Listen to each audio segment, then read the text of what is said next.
আমি কাটাতে চলেছি আগামী 7টা দিন 20,000 পাউন্ড মাটির নিচে। এটা এখনো পর্যন্ত আমার করা সব থেকে ভয়ানক জিনিস। ঠিক আছে, সময় হয়ে গেছে, আমাকে জীবন্ত কবর দাও। ও, এটা তো ভয়ানক। এটা খুব ভয়ঙ্কর হতে চলেছে। এটা বেশিরভাগ মানুষের দুঃস্বপ্ন। ও মাই গড, এই মাটি ফেলা দেখে আমার ভয় লাগছে। সাবধানে থেকো। মাটি ফেলে দাও। ও মাই গড, আমার মনে হচ্ছে ওপরটা আমাকে ধরতে হবে। আরে কফিনের ওপরটা তো কাঁপছে। আমি আগামী 7 দিনের জন্য এই কফিনের কাছে আমার জীবন সঁপে দিচ্ছি। শুধু প্রার্থনা করব হঠাৎ করে যেন এটা ভেঙে না পড়ে। এবং অবশ্যই এটা বলার কথা নয়, কিন্তু বলছি এটা 100% রিয়েল। এবং আমি সত্যি কথা বলছি, আমার ধারণা যে কঠিন হতে পারে। এবং এর সাথেই চ্যালেঞ্জটা অফিসিয়ালি শুরু হয়ে গেল। এবং এখানে আমি বন্দি থাকতে চলেছি আগামী 7টা দিন। ছেলেদের আমাকে কবর দিতে এতটাই সময় লেগে গেল যে এখনই আমার টয়লেট পেয়ে গেছে, আর চ্যালেঞ্জটা সবে শুরু হয়েছে। আর তোমরা যদি জানতে চাও এখানে আমি কি করে বাথরুম করি, এই যে এইভাবে, এটা একদমই কমফোর্টেবল নয়। আগামী 7 দিনের জন্য আমার একমাত্র সম্বল হলো এই ব্রিফকেসে থাকা খাবার। এখানে বেসিক্যালি কিছু এমারিজ আর স্ন্যাক্স আছে। আমার পাটা অবশ হয়ে গেছে। ওখানে 5 গ্যালনের জলের ড্রাম আছে, আর বাকি যা কিছু প্রয়োজনীয় ছেলেরা এই ব্রিফকেসে রেখে দিয়েছে, যেটা প্রমাণ করে 7 দিনের অনেক আগেই আমার সমস্ত খাবার শেষ হয়ে যাবে। সত্যি কথা বলতে এটা খুবই বিপজ্জনক, আর যাতে আমার শ্বাসরোধ না হয় তাই এরা আমার গতিবিধির উপরে নজর রাখছে। জিমি, তুমি কি এটা শুনতে পাচ্ছ? হ্যাঁ, মনে হচ্ছে যেন নোলানের মা মাটির উপরে লাফাচ্ছে। যদি 12 জন লাফাতো তাহলে এটা মনে হতো। এখন প্রায় রাত্রি 1টা। আমার মনে হয় তোমরা সবাই এখন ঘুমোতে চলে যাবে। আমি চাই অন্তত একজন ওয়াকির কাছে সব সময় থাকো। যদি আমার কিছু প্রয়োজন পড়ে তাহলে আমি তোমাদেরকে বলতে পারবো, ওকে? আর এখন আমার তেমন কিছু করারই নেই। এবার আমি ঘুমিয়ে পড়বো। এরপর হয়তো আমি সকালবেলা ভালোভাবে উঠবো, অথবা 20,000 পাউন্ড মাটির নিচে পিষে যাব। আশা করবো সকালে আমি ঠিকভাবে উঠতে পারবো। ঘুম হলো এই চ্যালেঞ্জটা শেষ করার আসল চাবিকাঠি। কারণ যখন আমি ঘুমাবো আমার মাথাতেই থাকবে না যে একটা বাক্সের ভেতরে আমি বন্দি আছি। কিন্তু সেটা বেশিরভাগ সময়ই কাজই করলো না। এখানেও মাছি। আমার লক্ষ্য ছিল এই চ্যালেঞ্জে যতটা সম্ভব ঘুমিয়ে নেওয়া, আমার নিজের সুবিধার জন্য। ও, ওকে দেখো, ও আরামে আছে মনে হচ্ছে। Jimmy jam. না, নোলান তোমার ফটোতে কি সব এঁকেছে? হ্যাঁ, নোলান, তোমার মায়ের সেটে আসতে কত ঘন্টা সময় লাগবে? এবার তুমি মায়ের ব্যাপারে কিছু বলবে? আশা করবো উনি আমার কফিনটাকে ভেঙে ফেলবেন না। এই ভিডিওতে আমার স্ট্র্যাটেজি হলো পুরো সময়টাই ঘুমিয়ে কাটানো। ও, আমি ভুলেই গেছিলাম আমার বন্ধুরা আমাকে বিরক্ত করবে, আর আমি ঘুমাতেই পারবো না। এটা খুবই বিরক্তিকর। আমি শুরু করবো আজকের দিনটা এই বড় প্যান্টটাকে শর্টসে পরিণত করে। আও, আও, আমি বক্সেই মেরে দিয়েছি। Mission 1 complete. আমার কাছে এখন শর্টস আছে। এটা হলো আমাদের ফুড ব্রিফকেস। চলো এমআরইজ ট্রাই করা যাক। এমআরইজ হলো সহজেই তৈরি করা যায় এমন একটা খাবার। একটা জিনিস করতে হবে, এর ভেতরে গরম জল দিয়ে দাও আর এটা তৈরি হয়ে যাবে। অন্যদিকে এখন ছেলেরা স্টেক গ্রিল করছে, আর বলতে গেলে ওরা আমার কবরের ওপরে পিকনিক করছে। জানো জিমি, তোমার জন্য এখন থেকে আমরা এমআইস খাবো যতক্ষণ তুমি ওখানে থাকবে। সত্যি? হ্যাঁ। না, আমি এক্ষুনি শুনতে পেলাম পাশ থেকে কেউ না বললো। তুমি এখন হট ওয়াটার পাস্তার স্বাদ উপভোগ করো। আর এইদিকে এটা হলো আমার অবস্থা। ও, এটা বেশ ক্রাঞ্চি। পাস্তা ক্রাঞ্চি কেন হয়? এটা তো দারুণ। আমি এতটাই বোর হয়ে গেছিলাম যে আমি মজা করবার জন্য কফিনের দেওয়ালে ঘুষি মারছিলাম। তারপরে আমার হাত ব্যথা করতে শুরু করলো, তাই আমি হাতে একটা মোজা পরে নিলাম যাতে আমার ব্যথা আর না লাগে। আমি মজা করবার জন্য পাগল হয়ে গেছিলাম। ও জিমি, ধন্যবাদ, আমি খুবই বোর হচ্ছিলাম। 1 সেকেন্ড। তোমরা কি করছো? আরে এটা তো আমাকে ভয় পাইয়ে দিয়েছে। তোমরা কি আমাকে একটু বলতে পারবে তোমরা কি করছো? দেখছো না আমার জীবন বাজিতে রাখা আছে। ঠিক আছে। দুর্ভাগ্যবশত ছেলেরা আমাকে কোনো কিছুই বলতে রাজি ছিল না। ওরা যেটা করছিল, একটা পাইপ সোজা কফিনের কাছাকাছি ঢুকিয়ে দিয়েছিল, ভ্যাকিউম দিয়ে মাটিটাকে পরিষ্কার, সরিয়ে দিল, তারপর পরিষ্কার। একটা সার্জিক্যাল ওয়্যার ক্যামেরা ঢুকিয়ে দিল আমাকে দেখার জন্য যে আমি কিরকম অবস্থায় আছি। আস্তে। আমি জানতাম এটাই হবে, জানতাম আমি। এবার ভেতরে যাও। মনে হচ্ছে যেন সার্জারি করছি। এরা কি করছে? আমার পায়ের উপরে একটা মাছি ঘোরাঘুরি করছে। বেরিয়ে যাও এখান থেকে। ভালো করে ধরো এটা। হ্যাঁ, একটু নামাও। ও, ক্যামেরাটা সরাও। ও, আমরা দেখতে পেয়েছি। মজা পেয়েছো? জিমি। Night Jimmy. আর যখন দ্বিতীয় দিন হতে চলেছিল, বয়েজরা আমাকে ছেড়ে আরভিতে সময় কাটাতে চলে গেল। আর তারপরে আমি কি করব ভেবেই পাচ্ছিলাম না। তাই আমি ভাবলাম সেকেন্ড ব্রিফকেসটা খুলে একবার দেখি যে ভেতরে ছেলেরা কি কি দিয়েছে।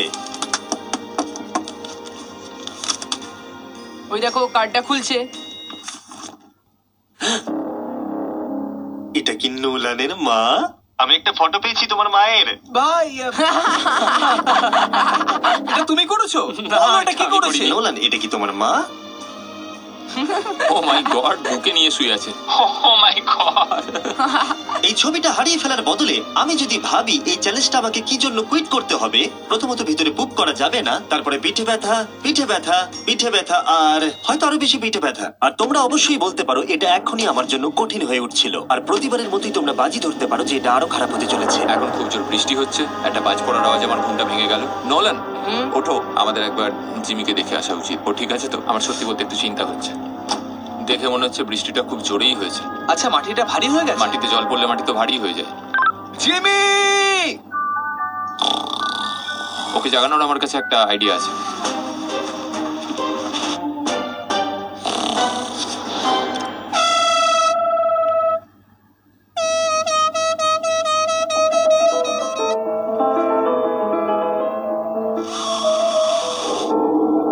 কেউ কি মাটি খুঁড়ছে? আবার সেই একই জিনিস। ভিজে গেলে আমার কাছে কিন্তু একটাও প্যান্ট নেই, আর অবস্থা আরো খারাপ হতে চলেছে। জিমি, আমাদের কথা শুনতে পাচ্ছো? তোমরা উপরে করছোটা কি? তোমাকে যেখানে কভার দেওয়া হয়েছে সেখানে আমরা 15টা স্পিকার লাগিয়েছি। ও আচ্ছা, তাহলে এবারে ক্রিস ফালতু গানগুলোকে চালাবে। জিমি, এখানে এখন পার্টি হচ্ছে। ও মাই, ও হো হো হো। আরে আমার কফিনটা তো রীতিমতো কাঁপছে। জিমি, ভূমিকম্প হচ্ছে! ও মাই গড! দাঁড়াও, এটা আবার কি? আমি এইমাত্র দেখলাম আমার কফিনের একটা স্ক্রু ঢিলা হয়ে গেছে। ওর কফিনের স্ক্রু গুলো খুলে যাচ্ছে। বেসের জন্য তুমি মজা করছো না? হ্যাঁ, বেসের জন্য। এটা কি চিন্তার বিষয় যে ইতিমধ্যে একটা স্ক্রু খুলে গেছে? ফুল ভলিউম দাও! ও! তোমরা আসলে কি করছো বলো তো? আমি ভাইব্রেট হচ্ছি! ও, এই ভাইব্রেশন আমার মাথা খারাপ করে দিচ্ছে। ও, আমার চুলের ভেতরে ফুল কি করছে? আমার আর ভালো লাগছে ঠিক না। আছে, চলো একটা টানেল খোঁড়া যাক। আমরা এখান থেকে টানেল খোঁড়া শুরু করব, আর খুঁড়তে খুঁড়তে জিমির কফিনের কাছে যাব। আমাদের কাছে যে স্পিকার আছে তার আওয়াজে ও খোঁড়ার শব্দ শুনতে পাবে না। একটা আইডিয়া আছে, আমরা স্পিকারে কনস্ট্রাকশনের একটা সাউন্ড চালাবো, তাহলে ও আর খোঁড়ার আওয়াজ শুনতে পাবে না। এখানে জোরে শব্দ হচ্ছে আর ওয়াকিতে কেউ অ্যান্সারও দিচ্ছে না। তাহলে কি আমি মরতে চলেছি? মনে হচ্ছে যেন ভিডিও গেম খেলছি। অথবা তারা কিছু বোকামি করতে চলেছে। দেখা যাক আমি এটা করতে পারি কিনা। অফিসিয়ালি আমি 50 ঘন্টা পার করে ফেলেছি। গত চ্যালেঞ্জে কাটানো সময়ের থেকে আরো বেশি সময় আমি এবারে কাটাতে চলেছি। আমি ডাক্তারকে প্রমিস করেছিলাম আমি রোজ নড়াচড়া করব যাতে ব্লাড ক্লটস না হয়, কারণ 7 দিনের জন্য সোজা শুয়ে থাকা আপনাকে মেরেও দিতে পারে। আমি এবারে একটা গর্ত খুঁড়বো। ক্রিসের জন্য আমাদের এত কাজ করতে হচ্ছে। আমি বয়েজদের ডাম্বল দিতে বলেছিলাম আর ওরা আমাকে 3 পাউন্ডের ডাম্বল দিয়েছে। ও, আ, ও, আ, ও, কি বাজে গন্ধ বেরোচ্ছে। আহ। হ্যাঁ, শুধুমাত্র এটা ভেবেই আমি এগুলো করছি, কারণ 2 দিন পরে যখন আমি দাঁড়াবো তখন আমি মরেও যেতে পারি। ক্রিস, আরো কয়েক ফুট খোঁড়ো। সত্যি বলতে আমি এটা খুব একটা ভালো চালাতে পারি না। আমি বোর হচ্ছি কফিনের ভেতরে। আমরা সারা রাত জেগে এই টানেলটা খোঁড়ার চেষ্টা করেছি, আর ওকে এটা করার জন্য টাকা দিইনি। এটা কি সেফ? আমি সেকেন্ডে যাব, এটা কি? আর তারপর তুমি তারেককে তুলে আনবে। এটা কি বলো তো? তোমরা আমার পেছনে এসো। এই চ্যালেঞ্জের সব থেকে বাজে জিনিস হলো এখানে অনেকগুলো ক্যামেরা আছে যেগুলো সব সময় সবকিছু রেকর্ড করছে। আমাদের আর কিছুটা ঘুরতে হবে, তাহলে কফিনের কাছে পৌঁছে যাবো। এটা প্রথম 3 দিন আমাকে বিরক্ত করেনি, কিন্তু এখন আমার বড়ই অদ্ভুত লাগছে যে কেউ সব সময় আমার দিকে তাকিয়ে আছে এবং আমি বিরক্ত হতে শুরু করেছি। পৌঁছে গেছি। এই তো দেখা যাচ্ছে। এটা আবার কিসের শব্দ শোনা যাচ্ছে? Hi Jimmy! কি? Hi Jimmy! জিমি, জিমি, তুমি আমাদের দেখতে পাচ্ছ? আমি নোলানের কপাল দেখতে পাচ্ছি। তুমি ওর কপালটাকে মিস করছো। তোমাদের এই সুড়ঙ্গটা খুঁড়তে কতক্ষণ লাগলো? মোটামুটি সারা রাত। জিমি, এটা যে হবে আমি একদমই আশা করিনি। এই নোলান, 1 সেকেন্ড, এই ফটো সম্পর্কে তুমি কি বলবে? কি করলে তুমি আমাকে ওই ছবিটা ফিরিয়ে দেবে বলো? এটাই আমাকে এখানে বাঁচিয়ে রেখেছে। আমি এটা ফেরত নেবো আমি কিভাবে? এটা ফ্রেম করবো আর সারা জীবন রেখে দেবো, কিছু মনে করো না। তুমি অনেকদিন ধরে কফিনে বন্দি রয়েছো, তাই দেখোই নি যে চ্যানেলের কি অবস্থা। Yay! আমাদের 200 মিলিয়ন হতে চলেছে। তুমি কফিনের মধ্যে থেকে 200 মিলিয়ন সাবস্ক্রাইবার হিট করবে। এটা লাইভ দেখতে পারলে ভালো লাগতো। আমিও বন্ধু, নোলান তোমার জন্য একটা সারপ্রাইজ রেডি করেছে। আমরা এই ফেস্টিভ্যালস বারটাকে কফিনে আটকে দেবো। ওরে বাপরে, কি গরম! এটাই কি নতুন ফেস্টিভ্যাল বার? এই, আমার বন্ধুরা কিন্তু এটার জন্য ভালো মার্কেটিং করেছে। এবার প্রত্যেকটা টাইম ল্যাপসে ফেস্টিভ্যালকে দেখা যাবে।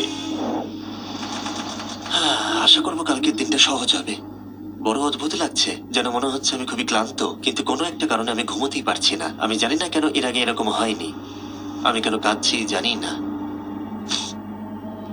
ওকে, এটা অফিসিয়ালি ডে 5, আর 2 দিন এই দুঃস্বপ্নের মধ্যে কাটাতে হবে। আমার মনে হয় না কোনো মানুষ সোজা শুয়ে থাকতে পারবে 5 দিন ধরে। আমি অভিনয় করছি যেন আমার কিচ্ছু হয়নি। আমরা প্রায় করেই ফেলেছি। জিমি, আমাদের কাছে একটি পেন্টবল গান আছে, আর আমরা তোমার টমস্টোনে শুট করব। এটা বেশ মজার, আমিও কি করতে পারি?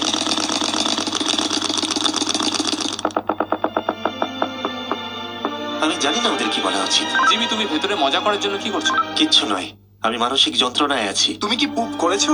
আমি সত্যি অনেক পুপ করতে চাই, কিন্তু আমি দেখতে চাই এটা আমি 2 দিন চেপে রাখতে পারি কিনা। আমি জানি না কেন, কিন্তু কোনো কিছুই করবার মতো মোটিভেশনই পাচ্ছি না। আমি এখানে 5 দিন ধরে শুয়ে আছি আর আমার নিজের খাবার তৈরি করার মতো এনার্জিটাও নেই। আর যেহেতু এখানে বাথরুম করাটাও এতটাই ডিফিকাল্ট, জিজ্ঞাসা করো না কি করে, কিন্তু ভুল করে আমার প্যান্টে একটু টয়লেটও লেগে গেছে, আর সেই জন্য আমি আমার প্যান্টের ওই অংশটাকে কেটে ফেলে দিচ্ছি। এটা করার জন্য আমাকে ক্ষমা করো।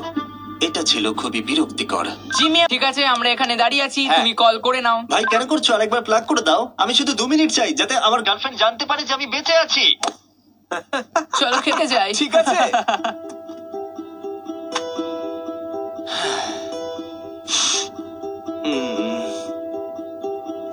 আমি বুঝতেই পারছি না যে আমি কেন কাঁদছি, কিন্তু আমি নিশ্চিত নয় যে কি কারণে আমি কাঁদছি। 200 মিলিয়ন হওয়ার পর ছেলেটা খুবই আনন্দ করছে, কিন্তু আমি এখানে একদম একা। আমি এখানে বন্দী হয়ে রয়েছি। 5টা দিন কেটে গেছে, 5টা দিন এই কফিনের ভেতরে একলা। সত্যি কথা বলতে আমি জানি না এখানে আমি বাকি 2 দিন কি করে কাটাবো। আমার সমস্ত উৎসাহ দ্রুত শেষ হয়ে আসছে। হ্যালো জিমি, কি করছো তুমি? ও কিছু বললো না, ও বেঁচে আছে তো? নোলান, তোমাকে ধন্যবাদ জানাই, তুমি দেখছো যে আমি বেঁচে আছি কিনা। কিন্তু এখন ঠিক আছে তো? জিমির মনে হয় এখন আর কিছু ভালো লাগছে না, এখনো একদিন কাটাতে হবে, আর ও খুব ভেঙে পড়েছে। আমি সবটুকু দিয়ে তোমাদের সাথে কথা বলছি কন্টেন্টটা ভালো করতে, কিন্তু সত্যি কথা বলতে কথা বলার এতটুকু এনার্জিও নেই। আমি শুধু এখান থেকে বেরোতে চাই। এবার ওর মাথা খারাপ হয়ে যাচ্ছে। ওকে খুশি করার উপায় ভাবতে হবে, তাই আমি কিছু জনকে নিয়ে আসি। আমি জানি না আমার বলাটা উচিত হবে কিনা, কিন্তু আমি আমার সমস্ত পি বটলগুলো ইউজ করে ফেলেছি, আর যদি আমার এখন টয়লেট পায় তাহলে আমাকে খাবারটা খেতে হবে আর প্যাকেটের ভিতরে টয়লেট করে বন্ধ করে রাখতে হবে। আমি জানি এটা বেশি ইনফরমেশন দেওয়া হয়ে যাচ্ছে, এই চ্যালেঞ্জটা সত্যি ডিসগাস্টিং, তাই আমি বেরোতে চাই। আমি এতটাই বোর হয়ে গেছিলাম যে হয়তো এই পৃথিবীর একটাই জিনিস পারতো আমাকে আনন্দ দান করতে। জিমি, আমি কাউকে নিয়ে এসেছি। কাকে নিয়ে এসেছো? আমার প্যারেন্টস। ও, আপনারা কেমন আছেন? ভালো। মাটির তলায় থাকাকালীন তুমি কি নোলানের মায়ের ব্যাপারে কিছু কথা বলছিলে? আহ, আহ, না না, সেরকম কিছু নয়। আর এই ছবিটা? আমি জানি না আপনারা কিসের কথা বলছেন। আসল কথায় আসি, আপনারা কি নোলানের ব্যাপারে কোনো হাস্যকর ঘটনা আমাকে বলতে পারবেন? জিমি, অনেক আছে। এটা চ্যালেঞ্জটাকে আরো বেশি ইন্টারেস্টিং করে তুলবে। ও আমাদের বলেছিল যে ওর স্কুলে প্রোগ্রাম আছে, কিন্তু ও অ্যাকচুয়ালি ও পাশের বাড়িতেই কিছুক্ষণ সময় কাটিয়েছে। আমরা দেখতে যাই ও বাড়িতে একটা মেয়েকে জানো অনেক ক্রিসমাস। এটা আমাকে চিয়ার করার জন্য যথেষ্ট, কারণ আমি জানি কমেন্ট সেকশনে ঝড় উঠতে চলেছে। আমার এই জন্য জিমিকে ভালো লাগে না। আমার মা আরেকটা প্রশ্ন করতে চায়। হ্যাঁ বলো। ঠিক আছে, এবার চলো, এটা এভাবেই কাজ করে। ওরা কি ওয়াকিটা আবার খেলে দিল? আমি জানি তোমাদের সবার এখন খুব ঘুম পেয়েছে, আর তোমরা কেউ তাড়াতাড়ি উঠবেও না, তাতে আমার কিচ্ছু যায় আসে না। এখন থেকে ঠিক 12 ঘন্টা পরে আমি চাই তোমরা সবাই খোঁড়া শুরু করো, ওকে? তাহলে খুব তাড়াতাড়ি উঠতে হবে, তাই না? এখন কটা বাজে? আমরা আমাদের অ্যালার্ম বাজলেই উঠে পড়বো, চিন্তা করো না। আচ্ছা, যখন আমি উঠে দাঁড়াবো তখন ব্লাড ক্লটস হয়ে আমি মরে গেলে তোমরা কি করবে? আমি জানি তোমাকে কোথায় পুঁততে হবে। 12 ঘন্টা পরে দেখা হচ্ছে। ওটা একটা ডেট হবে। এখন আমি ঘুমোতে যাচ্ছি, আর কাল সকালে যখন আমি ঘুম থেকে উঠে চোখ খুলবো, আশা করি কেউ একজন মাটি খুঁড়ে আমাকে কফিন থেকে বের করবে। আমি জানি না কেন আমার চোখে জল আসছে। আমি এর আগে কখনো এতটা এক্সাইটেড হইনি আমার গোটা জীবনে। আমি আর অপেক্ষা করতে পারছি না কালকের সূর্যের আলো দেখবার জন্য। কালকে সকালে দেখা হচ্ছে, এটা দারুণ হতে চলেছে। শেষ রাতে ঘুমোবার সময় আমি এটাই ভাবছিলাম, চ্যালেঞ্জটা শেষ হওয়ার পর আগামীকাল সকালে আমি উঠে দাঁড়াতে পারবো কিনা। এটা সাধারণ ব্যাপার নয় কোনো নড়াচড়া না করে 7 দিন টানা শুয়ে থাকা। বয়েজ, আজকে অফিসিয়ালি 7 দিন হয়ে গেছে। আমি জানি তোমাদের বেশি পরিশ্রম পছন্দ নয়, কিন্তু তোমরা কি আমাকে ঘুরে বার করবে? আমরা তোমাকে বের করছি জিমি। এটা চ্যালেঞ্জের সব থেকে জঘন্য পার্ট, কারণ আমাকে অপেক্ষা করতে হচ্ছে কখন আমার স্টুপিড ফ্রেন্ডরা আমাকে খুঁড়ে বার করবে। আর এদিকে আমার টেনশনও হচ্ছে যে উঠে দাঁড়াবার পর আমি যেন মরে না যাই। দেখা যাক কি হয়। এক্সকাভেটরটাকে নিয়ে এসো। আমি বেরোনোর পর ওরা যেটা প্রথম বলবে সেটা হলো আমার গায়ে কি বাজে গন্ধ। জিমি, সান্টা ক্লজের মতো দেখতে একজন লোক তোমাকে বের করছে। কারণ আমার কিচ্ছু যায় আসে না ওকে কেমন দেখতে, আমাকে শুধু এই কফিন থেকে বার করো। যে কোনো মুহূর্তে ওপরের মাটিগুলো সরে গিয়ে সূর্যের আলো দেখা যাবে, আর অপেক্ষা করতে পারছি না। ও, এই তো এক্সকাভেটর। ও, এটা তো ভয়ানক।